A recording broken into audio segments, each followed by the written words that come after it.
7, 6, 5, 4, 3, 2,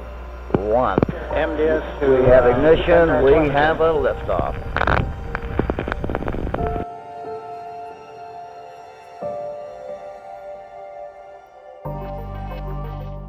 ស្វាគមន៍ម្ដងទៀតមកកាន់ The End Kno ថ្ងៃនេះខ្ញុំនឹងមកចែករំលែកអំពីដំណើរដ៏អស្ចារ្យរបស់យានអវកាស The Voyager ដែលបកជាភាសាខ្មែរអាចថាជាអ្នកត្រាច់ចរដំណើរនេះចាប់ផ្ដើមតាំងពីឆ្នាំ1977បន្តមកដល់បច្ចុប្បន្ននិងអាចបន្តទៅរាប់សិបឆ្នាំខាងមុខទៀតនៅទីលំហត្រជាក់ក្នុងទីអវកាសដ៏ធំល្វឹងល្វើយគ្មានទីបញ្ចប់កាលពីឆ្នាំ1977មនុស្សជាតិបានបាញ់បង្ហោះយានអវកាសចំនួន2ឲ្យត្រាច់ចរទៅជាមួយក្តីសង្ឃឹមរបស់មនុស្សលោកចាកចេញទៅដោយគ្មានថ្ងៃត្រឡប់ The Voyager 1 និង The Voyager 2 ក៏កើតឡើងពីបង្គំនៃមាសនិងអាលុយមីញ៉ូមរស់នៅដោយប្រើប្រាស់ថាមពលពី Plutonium នេះគ្រាន់តែជាការណែនាំត្រួសត្រាសពីអ្នកត្រាច់ចររបស់យើងឥឡូវនេះសូមអ្នកស្រមៃថាអ្នកកំពុងតែរសាត់អណ្ដែតនៅក្បែរពួកគេនៅពីមុខអ្នកមានតែភាពងងឹតដ៏ធំធេងនៃចក្រវាឡនិងពន្លឺតូចៗនៃផ្កាយដែលអ្នកមិនអាចឈោងដល់តែប៉ុណ្ណោះ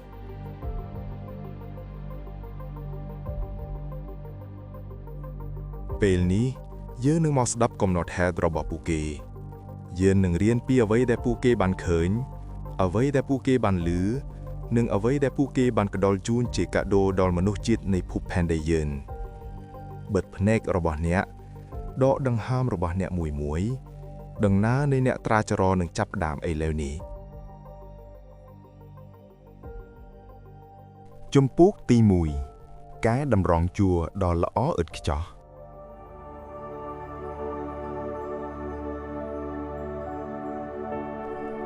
នារដូវក្តៅឆ្នាំ1977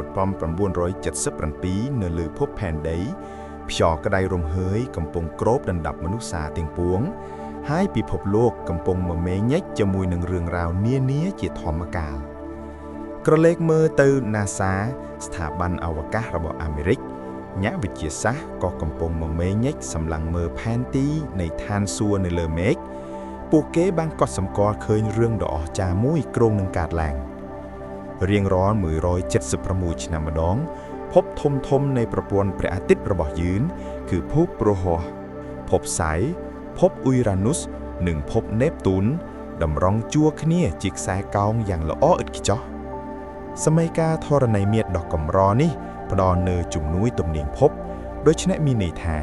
យានអវកាសអាចរំកិលហោះពីភពមួយទៅភពមួយទៀតតាមកំឡងទំនាញរបស់វាដូចជាថ្មមួយដុំដែលគប់ឆ្លងកាត់ស្រះទឹកពីមួយផ្លោកទៅមួយផ្លោកទទួលបានការជំរុញល្បឿនពីគ្រប់ភពទាំងនោះយើងនឹងមិនអាចឃើញការតម្រង់គ្នាបែបនេះម្ដងទៀតឡើយរហូតដល់ជិត2សតវត្សរ៍ទៀតឯណោះនេះគឺជាឱកាសមួយដែលយើងអាចទៅដល់ចុងកែមនៃប្រព័ន្ធព្រះអាទិត្យរបស់យើង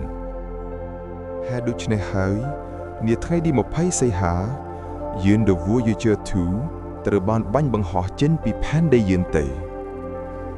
ពីសប្តាហ៍ក្រោយមកថ្ងៃទី5កញ្ញាយាន The Voyager 1 ក៏ត្រូវបានបាញ់បង្ហោះចេញទៅបន្តទៀតមែនហើយយើងមិនច្រឡំទេយានទី2គឺត្រូវបានបាញ់ចេញទៅមុនយានទី1ទៅវិញតែយ៉ាងណាក៏យើងអាចហៅពួកគេបានថាជាបងប្អូនភ្លក្សនៃយានត្រាច់ចរ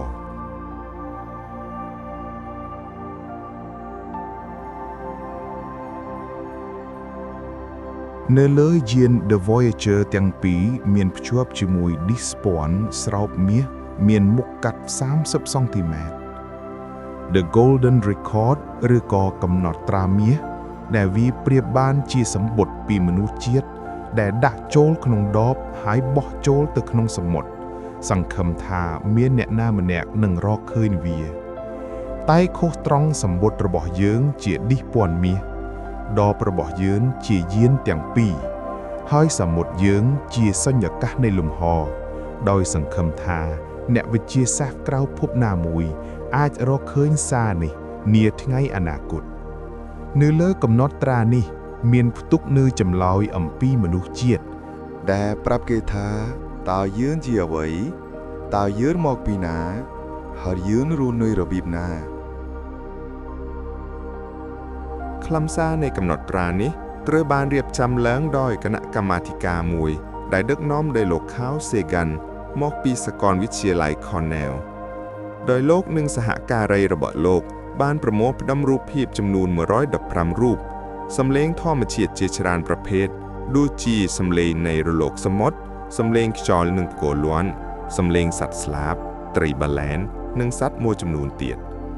ក្រៅពីនេះក៏មានតន្ត្រីមកពីវប្បធម៌និងសម័យកាលផ្សេងគ្នា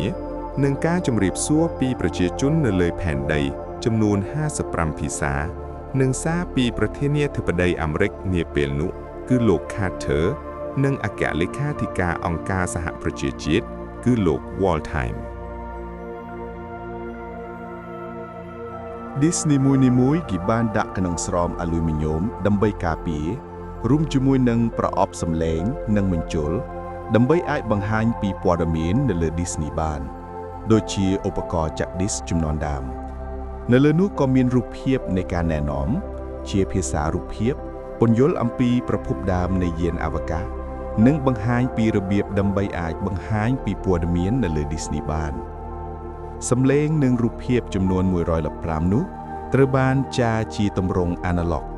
វាត្រូវបានរចនាឡើងដើម្បីចាក់ក្នុងល្បឿន 16.66 ជុំក្នុង1នាទី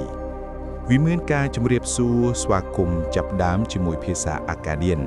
ដែលត្រូវបានប្រើប្រាស់កាលពី 6000 ឆ្នាំមុននិងបញ្ចប់ដោយភាសា Wu ជាភាសាចិនសម័យទំនើបបន្ទាប់មកគឺសំឡេងនៃធម្មជាតិលើផែនដីនិងមានតន្ត្រីចម្រុះ90នាទីរួមទាំងតន្ត្រីបុរាណសម័យជាច្រើននិងតន្ត្រីជនជាតិភាគតិចជាច្រើនប្រភេទដោយសារតែទិន្នន័យនិងការបកប្រែមានភាពស្មុគស្មាញលោក Carl Sagan បាននិយាយថាយានអវកាសនឹងត្រូវបានរកឃើញហើយកំណត់ត្រានឹងត្រូវបានបកប្រែយល់លុះត្រាតែមានមនុស្សអវកាសដែលមានអរិយធម៌ជឿនលឿននៅក្នុងលំហអន្តរផ្កាយរកវាឃើញប៉ុន្តែការបាញ់បង្ហោះសារនេះចូលទៅក្នុងមហាសមុទ្រនៃអវកាសគឺបង្ហាញពីសង្ឃឹមដ៏មុតមមរបស់ជីវិតលើភពផែនដីនៅពេលដែលយានអវកាសបានចាកចេញពីផែនដីហោះកាត់តាមគន្លងរបស់ព្រះច័ន្ទក្រឡេកមើលព្រះអាទិត្យចាប់ផ្ដើមឃើញតូចជាងមុនបន្តិចម្ដងបន្តិចម្ដងពណ៌ខៀវរបស់ផ្ទៃផែនដីចាប់ផ្ដើមរសាត់បាត់ទៅយានអវកាស Voyager ធ្វើដំណើរក្នុងល្បឿន 60,000 គីឡូម៉ែត្រក្នុង1ម៉ោងប៉ុន្តែនៅក្នុងលំហដ៏ធំទូលាយនៃអវកាសវាមានអារម្មណ៍សឹងតែដូចពួកគេកំពុងនៅស្ងៀមពួកគេកំពុងចាកចេញគឺចាកចេញពីអ្វីដែលពួកគេធ្លាប់ស្គាល់ហើយធ្លាប់ឃើញហើយឆ្ពោះទៅកាន់ភពយក្សភពប្រហោះកំពុងរង់ចាំតើ Voyager នឹងឃើញអ្វីខ្លះនៅទីនោះហើយតើពួកគេនឹងមានវាសនាបែបណាក្នុងដំណើរឆ្ពោះទៅកាន់ទីងងឹតដែលគ្មានទីបញ្ចប់នេះរងចាំជួបគ្នានៅជំពូកទី2នៃ The End Know កំណត់ហេតុអ្នកត្រាចរសូមកុំភ្លេចចុច Subscribe និងបើកសញ្ញាកណ្ដឹងដើម្បីបន្តដំណើរនេះជាមួយយើងទាំងអស់គ្នា